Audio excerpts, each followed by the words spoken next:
नमस्ते। पिछले दिनों भारत की तरफ से चीन की इलेक्ट्रिक कार कंपनी BYD को बाहर का रास्ता दिखाया गया है। इस बात को करीब 20 दिन गुजर चुके हैं, लेकिन चीन अभी तक इसके सदमे से निकल नहीं पाया है। वहीं अब भारत ने इस साल का सबसे बड़ा एक्शन चीन पर कर दिया है, जिसके बाद दुनिया भर में इसकी धमक सुनाई दे रही है। भारत सरकार ने चीन की एकड़ी पर लात जमाते हुए आयातित laptop, tablet, all in one personal computer, ultra small form factor computer और सर्वर के आयात पर अंकुश लगा दिया है। भारत का यह कदम चीनी ऐप्स पर बैन लगाने से कहीं ज्यादा बड़ा माना जा रहा है, क्योंकि इस प्रतिबंध के बाद चीन को $7 अरब से ज्यादा का नुकसान होना तय है। साधारण शब्दों में कहे तो अब भारत में चीन में बने हुए इलेक्ट्रॉनिक सामान नहीं मिल सकेंगे। यानी सरकार ने यह फैसला भारत में इन वस्तुओं का निर्माण बढ़ाने और चीन से आयात घटाने के लिए किया है। भारत के इस प्रहार से चीन में क्यों हड़कंप मचा हुआ है और क्यों वह भारत की ओर गुर्राने की कोशिश कर रहा है, इसका जवाब इसी बात से मिल जाता है कि भारत ने साल 2022-23 में लैपटॉप सहित $5 अरब 33 करोड़ मूल्य के पर्सनल कंप्यूटर का आयात किया है। 2021-22 में यह आंकड़ा $7 अरब 37 करोड़ था। जानकर हैरानी होगी कि पिछली तिमाही यानी अप्रैल और जून में इलेक्ट्रॉनिक्स आयात, जिसमें 3 वस्तुएं शामिल थी, कुल $19 अरब 70 करोड़ था। यह पिछले वर्ष की तुलना में 6.25% ज्यादा है। मोटे शब्दों में कहा जाए तो भारत हर साल चीन से अरबों डॉलर के इलेक्ट्रॉनिक आइटम खरीदकर उसका खजाना भर रहा है।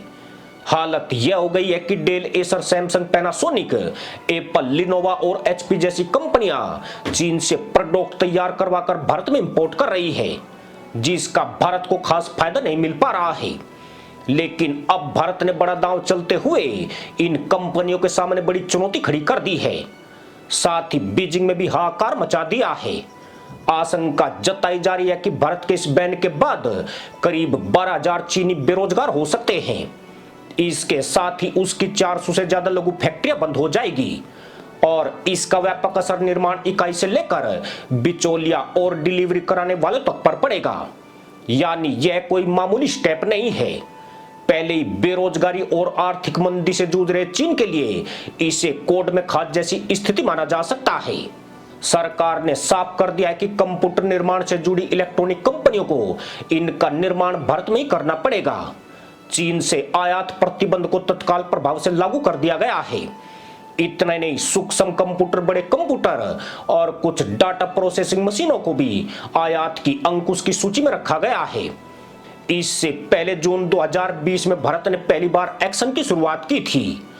तब सरकार ने 59 चाइनीज ऐप पर बैन लगाकर चीन से व्यापारिक जंग का ऐलान कर दिया था। हालांकि 2008 से चीन से दूध एवं दुग्ध उत्पादों के आयात पर भी रोक चली आ रही है। भारत द्वारा चीन की कंस्ट्रक्शन कंपनियों, चीनी निर्मित खिलौनों और 2 से ज्यादा चीनी ऐप्स के अलावा चीनी मोबाइल पर भी प्रतिबंध लगाए गए हैं। दरअसल चीन बड़े सातिराना तरीके से अपना व्यापार घाटा नहीं होने देता है। भारत से चीन एक्सपोर्ट होने वाले माल में कच्चे माल की हिस्सेदारी 50 से 60% है। चीन भारत से कई तरह का कच्चा माल सस्ते में खरीदकर उसे प्रोसेस और तैयार करके दुनिया के कई देशों में महंगे दाम में बेचता है। खास बात यह है कि भारत का यह माल महंगे दाम पर चीन से प्रोसेस होकर वापस भारत में आ जाता है। यही वजह है कि आर्थिक संबंधों में चीन का पलड़ा हमेशा भारी रहा है। साल 2019 में भारत से होने वाला निर्यात $16 अरब 50 करोड़ से बढ़कर $16 अरब 95 करोड़ हुआ है, जबकि चीन से होने वाला आयात $73 अरब 80 करोड़ से घटकर $68 अरब 20 करोड़ आ गया है। लेकिन ट्रेड डिफिसिट अब भी $51 अरब 25 करोड़ है। ऐसे में इलेक्ट्रॉनिक सामानों पर अंकुश के बाद चीनी आयात में और गिरावट आना तय है। भारत की कार्रवाई के बाद चीन की ओर से जवाबी कार्रवाई की उम्मीद नहीं है। ऐसा इसलिए कि अगर उसने अपनी ओर से प्रतिबंध की पहल की तो इसका नुकसान भारत की बजाय चीन को उठाना पड़ेगा। भारत में कई कंपनियां इलेक्ट्रॉनिक सामानों का 100% उत्पादन करने में सक्षम है। इसलिए भारत ने बहुत सोच समझकर यह कदम उठाया है और सभी देशी विदेशी कंपनियों के सामने देश में ही अब विनिर्माण की चुनौती खड़ी कर दी है। यूं भी पिछले 2 साल में चीन से आयात होने वाले मोबाइल फोन में 9 अरब डॉलर तक की कमी आई है। यानी भारत चीन पर निर्भरता कम करने के लिए सही दिशा में बढ़ रहा है। इसी के साथ अनुमति दोस्तों, जय जवान जय किसान जय हिंद, वंदे मातरम।